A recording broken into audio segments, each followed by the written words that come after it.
Hello, all, and welcome back to another episode of TV and Us, a conversation show about the TV series we just can't stop talking about. My name is Jennifer Hahn.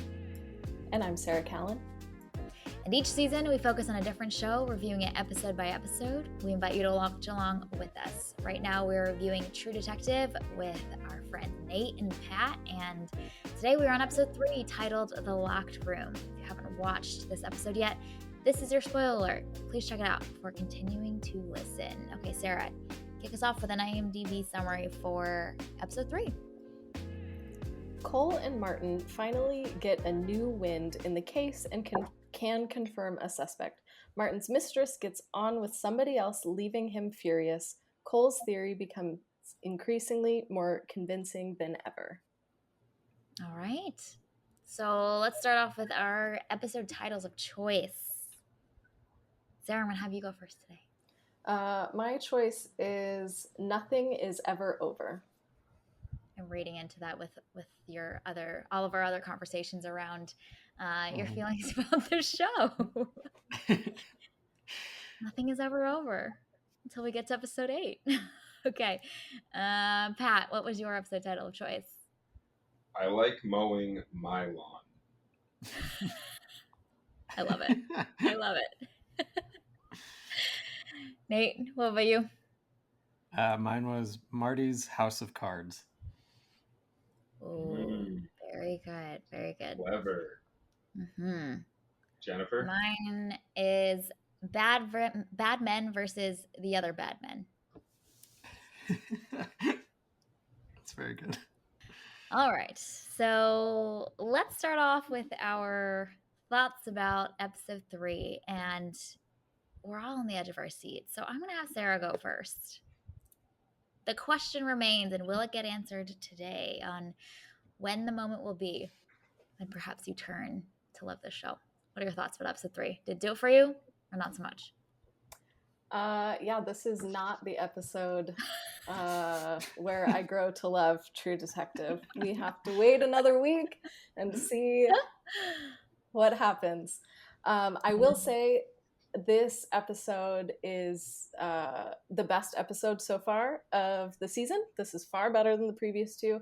I was more engaged in this episode. I was more interested in this episode, but I'm still not hooked. I'm still, I could still walk away from this show and not watch anymore, which is wild. But I am still not super engaged in it, but I am glad that we are doing some detective work. We have some leads. We are finding some clues. It's great. Love that. So I have hope that in a future episode, I will be hooked. Maybe the next one. I don't know. We will see. I wonder if we'll get to the end of the series and Sarah will be like, actually, it was episode 3, but I just had to keep it going. You know, I just had to keep denying you. Just to keep it fun, keep us on our toes.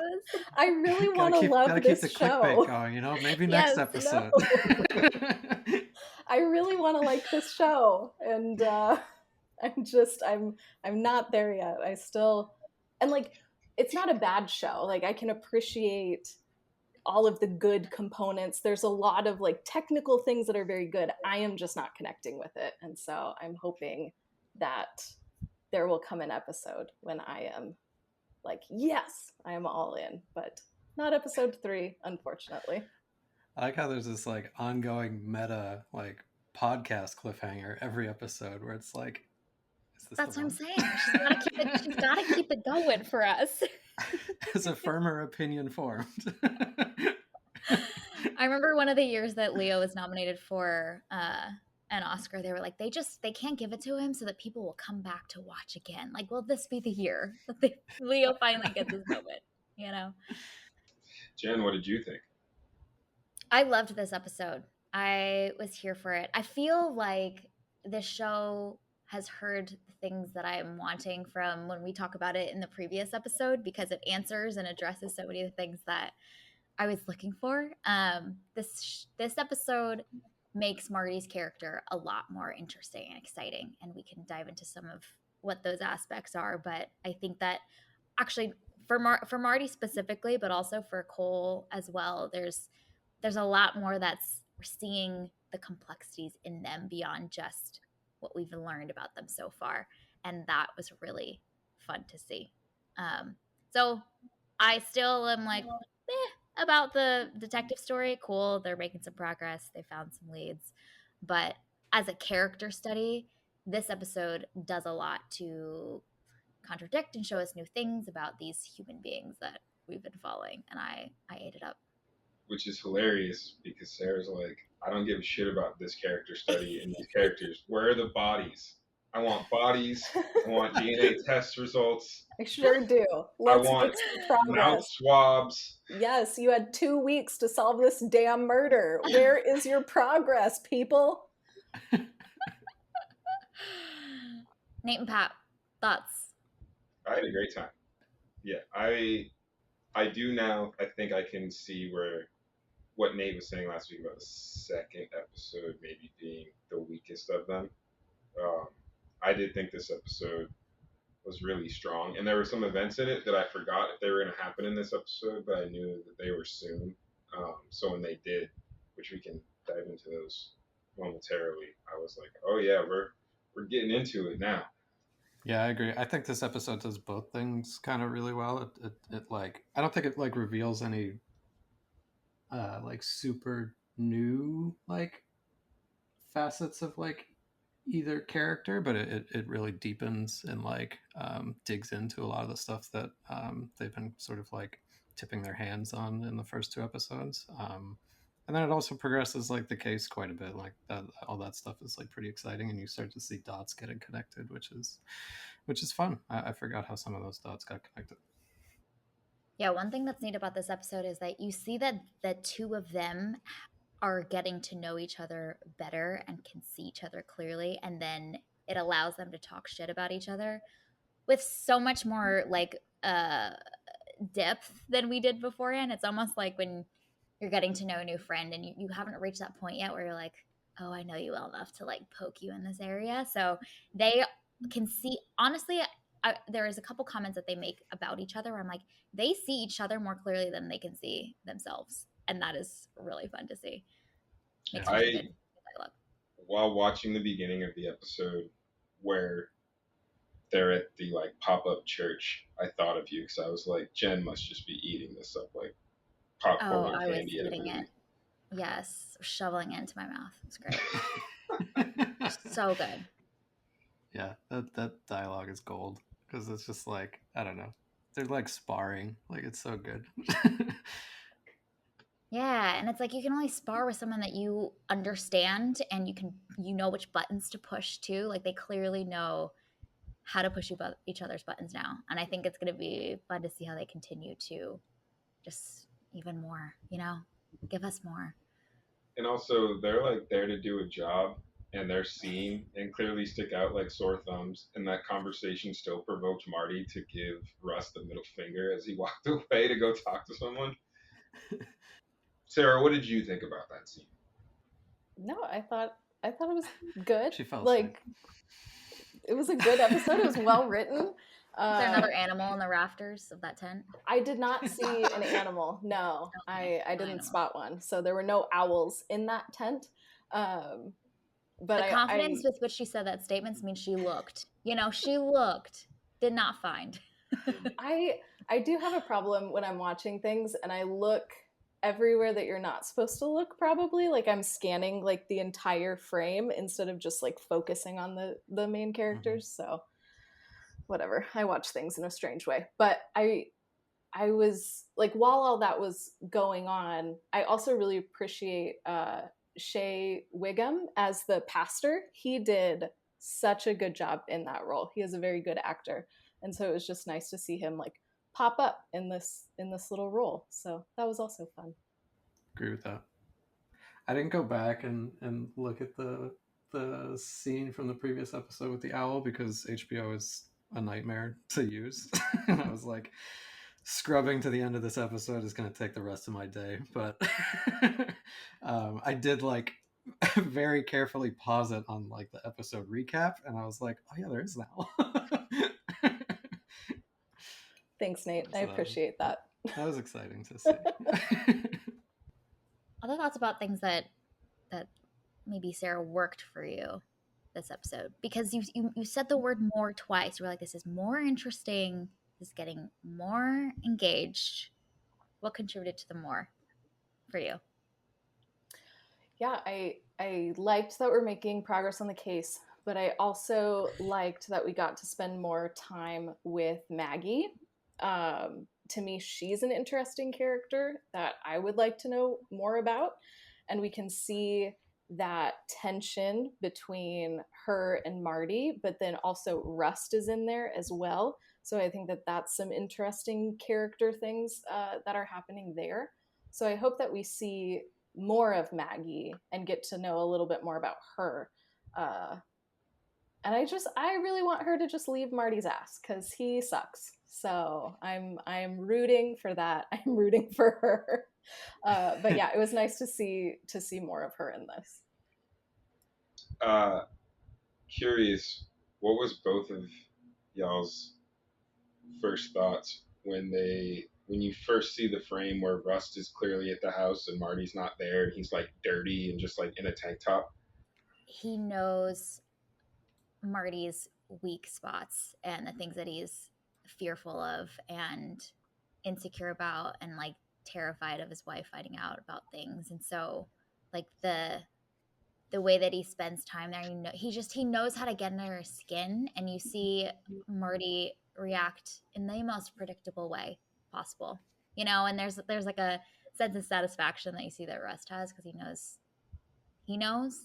I feel like there's an interesting connection that Marty, not Marty, that Rust feels with Maggie, which is just interesting. Like there's a tenderness and there's a softness that she brings out of him in some weird way. And you saw that in the first dinner scene, I think in episode 1. Yeah, episode 1 as well, where he can kind of like take his mask off and like let his guard down around her. So there's some effect that she has on him that I think is like um, appealing to him or endearing to him that he's drawn to there as well. Now I'm curious why you're asking us about that too. I'm like, what's gonna happen Are on you that curious thread? about what? It's like interesting, specific question on that specific detail that you've asked about. I'm intrigued now on Oh, it where the was show's more gonna go just with it. because like I forgot that took place in Oh, this episode, and so when it happens, I remember the first time saw it. Once I realized that Marty was not home very quickly, I was like, "Oh, I can't wait to see where this goes. This is not going to be a friendly exchange." And it wasn't like explosive, like you said. It was about as expected, but and then as Marty pulls in and you realize that like the grass is freshly cut, and it's just like, oh, even better, even better. See, and this is one of those times when I get caught up in a little detail and Oh, focus on potentially the wrong things because they talk about how Rust borrowed the lawnmower. I'm like, why did you need a lawnmower? You live in an apartment. Like, so I was there and I was like, okay, what's going on here? I am missing some information. Why does Rust need a freaking lawnmower? I had never been there before, but on this watch, I was like, why does he need a fucking lawnmower? I did the same thing. okay. I had neighbors who were responsible for taking care of their own lawn, and it was part of their like rent situation. So maybe Rust is trying to save some money, so I'll take care of the lawn, so on and so forth. It's not an impossibility. That's Yeah, true. It's but not like, impossible. It's just not the most likely of unless they scenarios. live on the same street, like, why would he ever borrow a lawnmower from like across town for a problem that's going to be back in a week or yes, two? yes. So this is the hill we're He gonna just die wants an on this episode. excuse. Homeboy needs an excuse. Yeah. And then, I mean, we have to talk on the double date situation that was well overshadowed by some other events that took place. But we could start with just Rust showing up with no excitement, basically won't look the girl in the eye, looks disheveled, his tie is like hanging low. after loved Marty it. gets done trying to like tiptoe around building him up as a good guy but a little quirky, and then yeah. It was so great. Oh, I loved every bit of it, especially because before he arrives, they're trying to describe him. Like, how do you describe Rust? You know, they're like, well, Yeah. he's shy, and then someone else goes, well, he's edgy, and then Marty's like, oh, well, I mean, introverted, and he's just so unenthused, so Yeah. unenthused. Um, the girl's clearly trying to like flirt and make some like innuendos, and he just over his head. So endearing. Watching him dance, oh, so cringy but so endearing. What was funny though is he knew the moves. I was thinking about this watch. Like he knew the steps and the moments in which to spin her and all the things to do, but it was so mechanical. But it was like, Yeah. but still, you as you, when did you take the time to learn this in your life?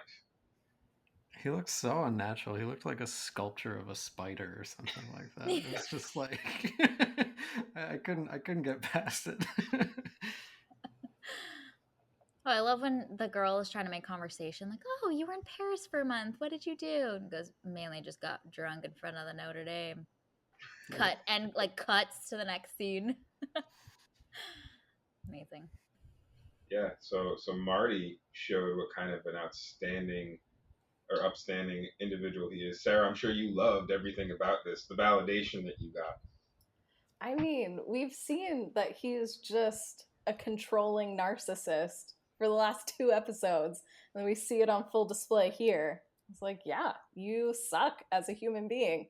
But it was like another level. I Oh, mean, yeah. he Yeah. destroyed a toddler's bike. You got to be ice cold if you're That's going to run true. over a toddler's bike. That's true. Yeah, he does a lot of really bad things here. So, just a crappy human being. Way to show up, buddy. Yeah. This is not Jen? great. Oh, all right. Okay. Yes, I agree. I agree, does a lot of bad things. But also we see more complexity in him as a character. I think he's a little bit of a thinner, we've talked about this in the previous 2 episodes. But when he asks Russ in the car, like, do you ever think about being a bad man? Or how does like I think that there's more to him than just he's a delusional shitty person. Like there's a lot more that goes on in his brain. I thought that scene where he gets into the fight with Maggie and that whole conversation and him feeling the weight of everything that he's having to deal with, and he handles it very, very poorly in all aspects of his life. But there's just more that the show is willing to give him as a character, which I appreciate in this episode because I think it makes him just more interesting to follow than just like he just sucks. He's a human being who's dealing with a lot very poorly, but also has like an ounce of self-reflection that hopefully continues to grow. But like there's more to him than just being a shitty person, I think. To Sarah's point, I like that they, in this episode, you see a richness to Maggie, especially in that scene where, like, Marty says, like, oh, I can see 40, blah, blah, blah. I'm like all fucked up. And that could have been like a moment where he was trying in a way to kind of gaslight, and she could have responded like, oh, it's okay, or it's gonna be okay, or you're not that fucked up. Instead she was just like, no, yeah, you are, period. Like, I think in a lot of ways, this, like, I think Rust has gone through so much of the same things, but we are seeing it with Marty. Like, there's the turmoil that Marty is experiencing that we get to, the show is showing us. But I think in a lot of ways, Russ has gone through a lot of that as well. It's just not on screen for this part of their lives that we're getting to see. Um, and Russ references a lot of it. I think Russ probably is a lot more aware and can see that more clearly. But they both are like carrying heavy burdens and figuring out how to manage them, and the way that they choose to deal with it, I think, is illuminating to see. So I think it's easy for us to be on board with Rust. There's a lot that's shown about him from the segments that we get to see that I think are a lot more endearing to any viewer, you know. Yeah, I think that's fair. I do think that's pretty charitable to the Marty character, though. Like, I do think that there's layers of complexity, and he's not doing this, like, he's not acting the way he is in a vacuum, but I don't think that excuses, like, any of his monstrosity. And also, I don't know, maybe Russ went through some similar things in the past, but there's just a level of self-awareness with Russ that I don't think it's difficult to teach. And I think from present day Marty, like, there's still a vast difference between that. It's also interesting to see where their toxicity, like their toxic masculinity towards one another, shows up, because it's not consistent every, like in every encounter or every opportunity that it could show up. And maybe this is because it was looking back, but Marty asked the two detectives interviewing him, which one is the box man? And he says like Rust could break a person like no one I've ever seen. He said like, oh, I'm really really good. And so I thought it was interesting because then they cut to the scene where Rust is in fact snapping a man like a very thin branch, and Marty's just standing to the side, and you would think is like the lead detective and like the high profile guy with a reputation that Marty would like want to take point on something like that, but he just kind of sat there and watched and let Russ do his thing, almost as if like he set his ego aside. But then he comes home and he gets mad that his grass is cut. So it's like interesting to see when he chooses to pick his battles and wonder why. Yeah. That it's also interesting to me, which I don't know if this will continue as a trend, but in their present day interviews, Marty talks a lot about Rust. Like he brings up Rust a ton more than Rust brings up Marty. You know, like he's always mentioning like, oh, like that was Rust's problem. He needed to have a family, or like that's what Rust was like. And Rust seems to not bring up Marty much in his interviews as much at all. And maybe that'll change, but Russ seems to be focused on bigger things, and I feel like Marty has this like present day Marty has this like fixation where he keeps like bringing up Russ when he's not prompted about it at all, which I just thought was kind of interesting. I don't know if that'll. We also don't know the questions he's being asked. Like Yeah. we started to see Yeah. more of it now that the camera is not just on Marty and we see the room, but typically, like a lot of times, they cut to those scenes, and both of them are just answering a question that was asked off screen. One of the, I think, most illuminating parts of that conversation that they have at the tent revival is when one of them says, like, you know what the real difference is between you and me? I think it's Marty. And Russ says denial. And I just feel like that perfectly encapsulates the difference between the way these two people operate in the world. And I do feel like you see in this episode more of Russ like tunnel vision that Marty calls out about him. Like he's incredibly self-aware, but also is so fixated on what he believes is right or not right or the path forward that he has like less openness to experiencing any other perspectives. He can get really obsessive. I think Marty at some point says like the problem with you is you mistake ideas for fact, which is also a form of denial. So I just thought that theme was really interesting around these two men. Marty's clearly like self-delusional, but I think Rust is in ways that are potentially more beneath the surface that are not as obvious. I thought that was such an interesting theme that the show's like called out in these two men. Rust is also unapologetically callous sometimes. I mean, when he's like, "What do you think the combined IQ is of everyone here?" It's just like, okay, here we go. He's in a mood. Yeah. That was definitely like, uh, you know, agree or disagree with him is just a dick thing to say.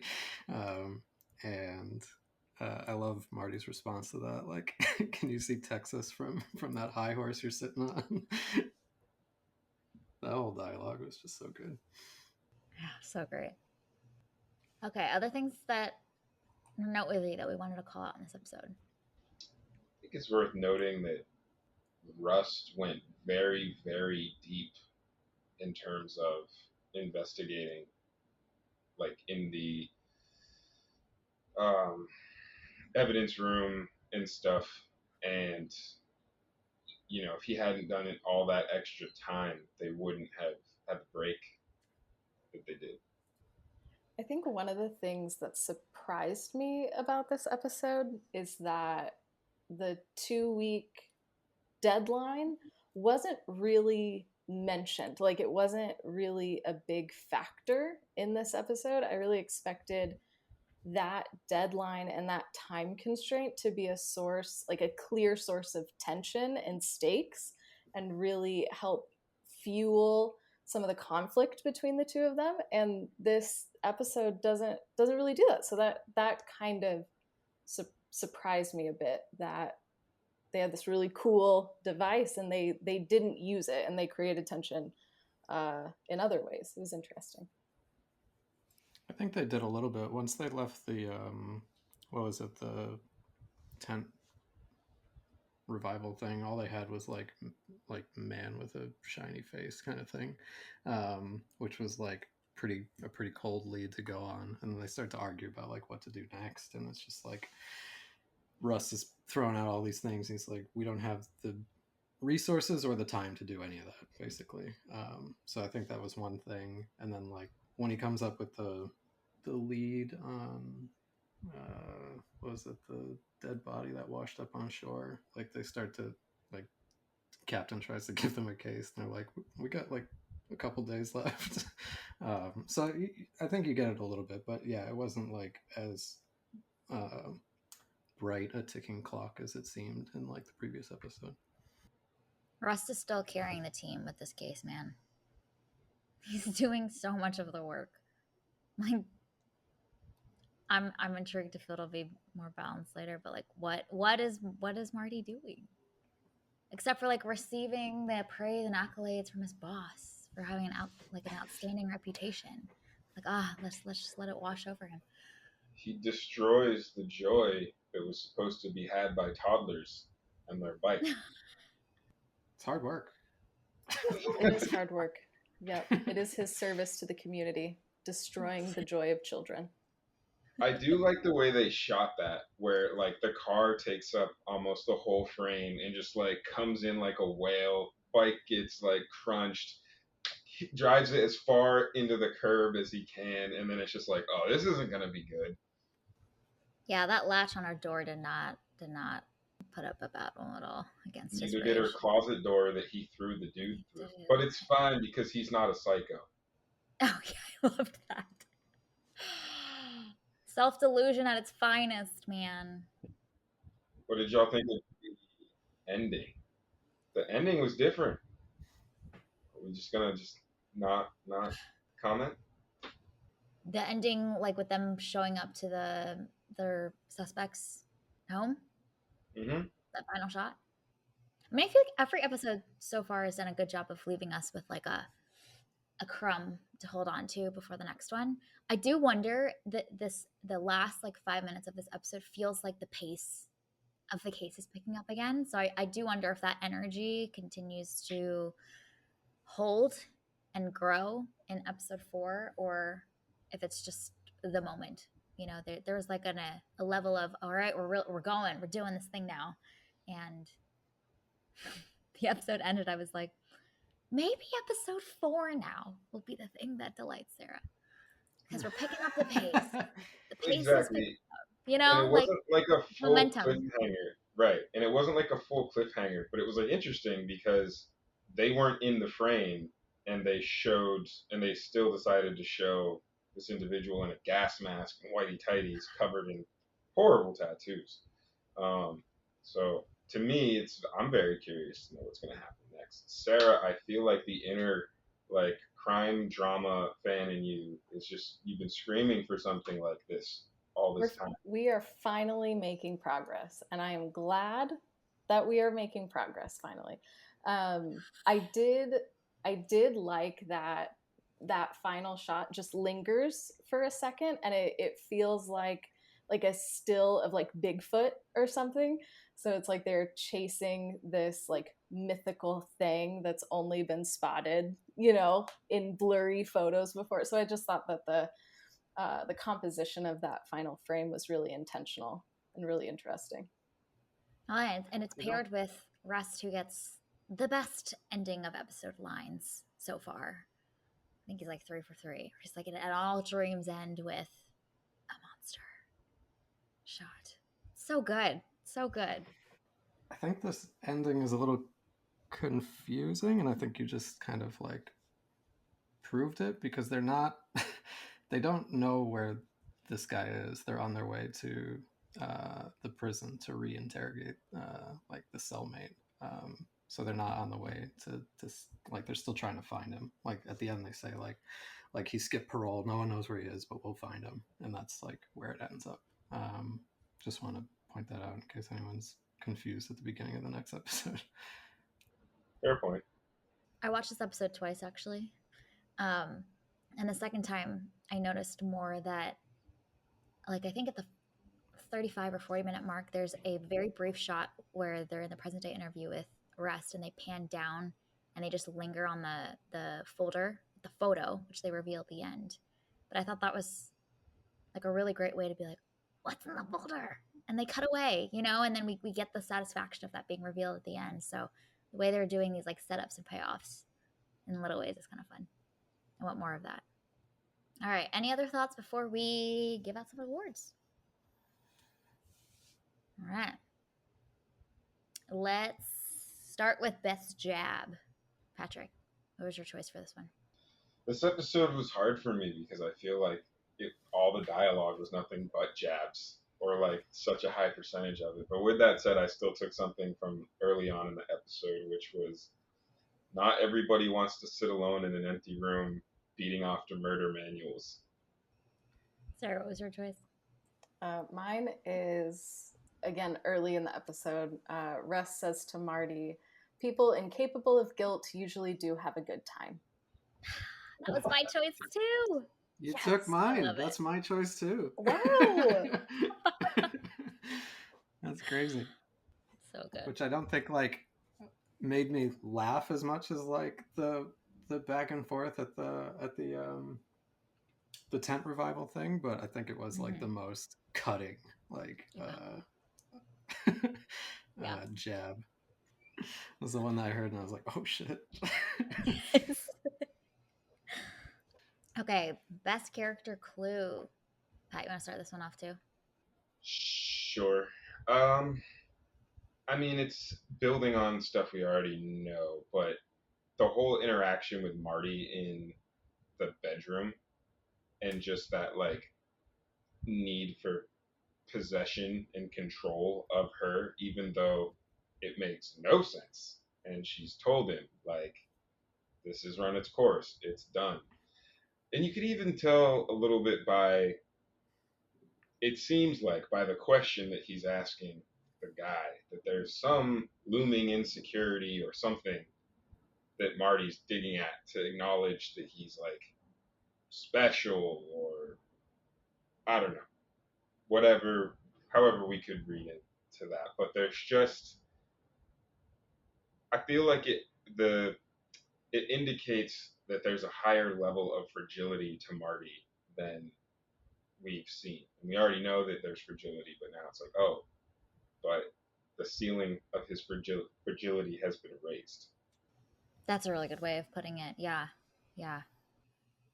Mine's a Marty moment, so I'll go next. But it's him the day after, or a few days after, I guess, in the car.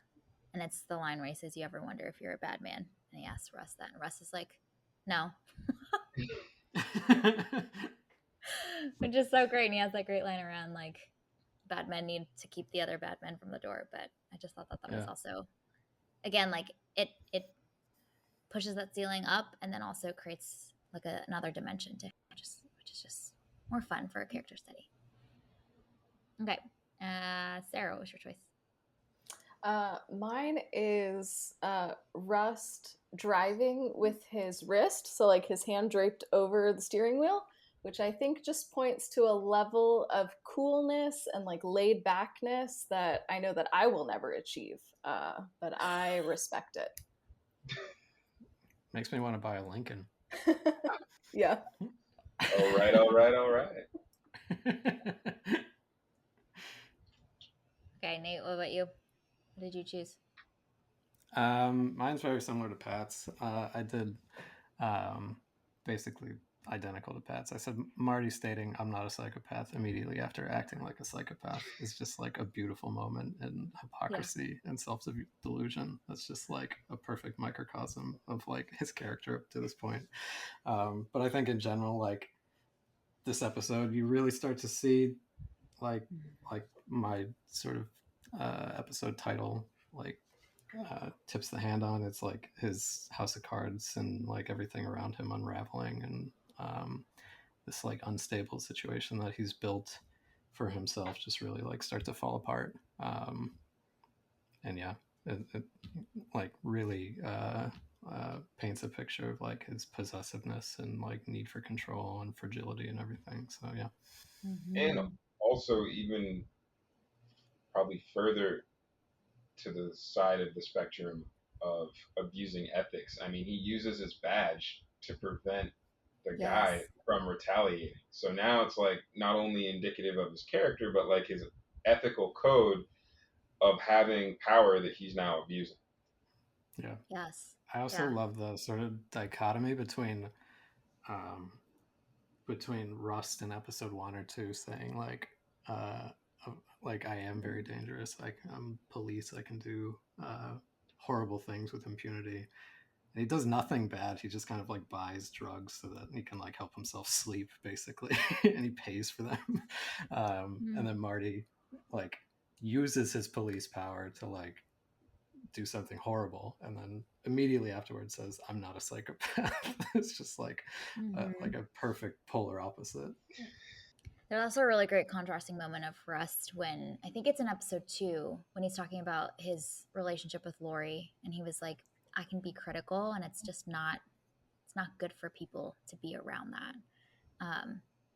Just the like honest self awareness that he has is so admirable. Like no matter anything else, any other moments around who he is as a person, like that in and of itself, I think is incredibly honorable to see. And his comrade does not possess any of it.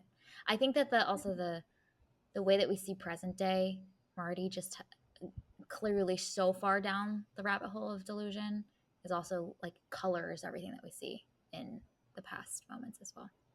Like any bits of hope that we have for him, you're like, yeah, you didn't do the self-reflection. There was a moment, but you didn't do it. Damn it, Marty, why couldn't you just do the work? Right? Just pick up a Brene Brown book, just do the work. Oh man. Okay. Looking ahead, is there anything that you're hoping for?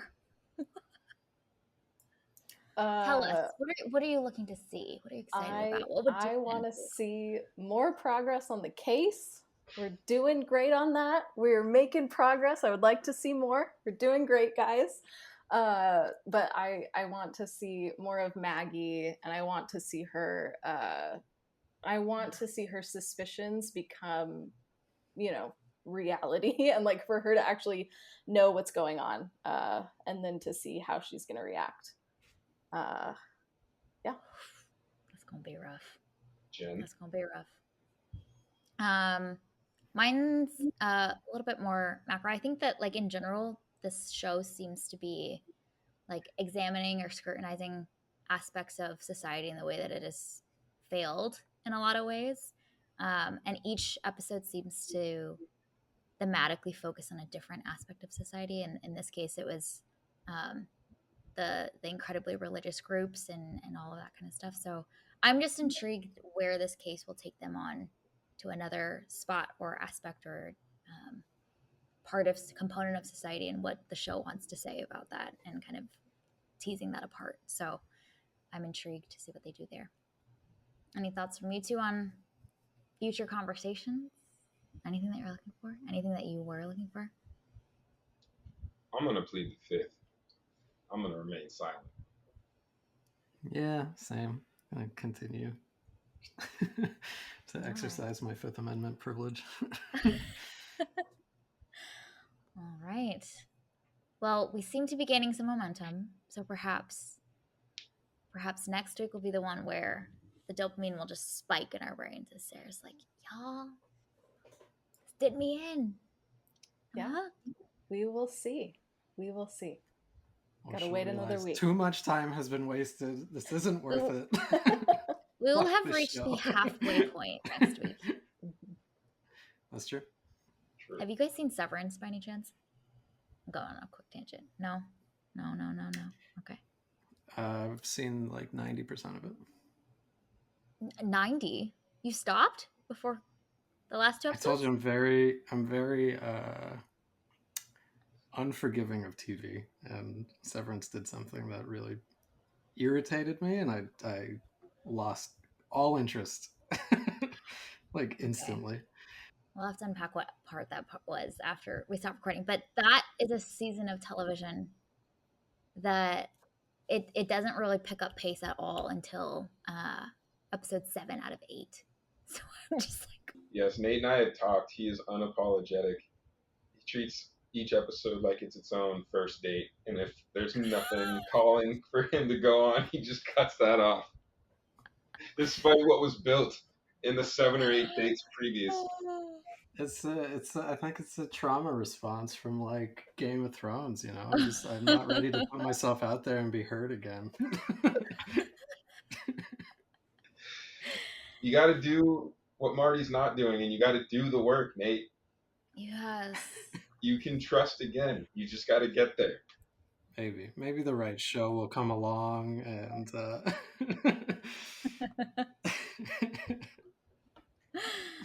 All right. Well, this is our review and discussion of episode 3, The Locked Room. You can find it available on Max. Thank you for listening to this week's episode of TV and Us. Our name sums it up. We're big fans of TV and the powerful ways we can connect with each other and the world around us. This podcast is about all of us and our shared stories. We're so glad you spent time with us as we continued our journey through True Detective Season 1. You can subscribe to this podcast on Spotify, Apple Podcasts, Google Podcasts, or wherever you tune into your favorite shows. Drop us a review, letting us know your thoughts about episode 3. You can connect with us on Instagram and Twitter at tvnspod or email us at tvnspod@gmail.com. We will be back next week to discuss episode 4. And after next week, we'll be at the halfway point of our journey, which is insane. I hope you have an amazing week, and we'll talk again soon.